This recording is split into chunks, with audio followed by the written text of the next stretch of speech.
Стрес.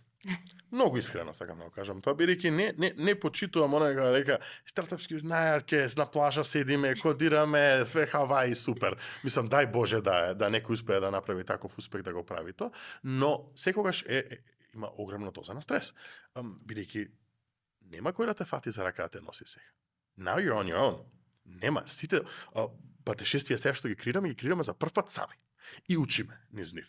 Правиме тон грешки, ама сериозен тон на грешки. Често ги во стартап клуб Скопје тука држиме и предавања со партнерот мој, каде што објаснуваме што грешки сме направиле, барем други да научат од нас. Така што се носи доза на стрес, кој што секој предпримач треба да биде спремен.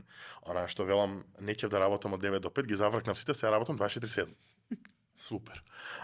Но носи доза на ентузијазм. Мене тоа ми дава многу енергија, возбуда. Нешто кое што од сабајле ќе ме натера да станам и да речем во ред, ова ќе го правам зашто е мое. На крајот на денот знам дека работам за мене, работам на нешто за кое што ми е драго да работам, значи продуктот, да се разбереме во Booking, мене ми беше супер. Но менјав копчиња лево десно. Чекај, бојата на копчето да е плава или црвена. Тоа не ми исполнуваше, да се разбереме. Не станов на сабајле и викам, сега ќе идам друга боја копче треба да направам. Не. Ама овој како ми исполнува.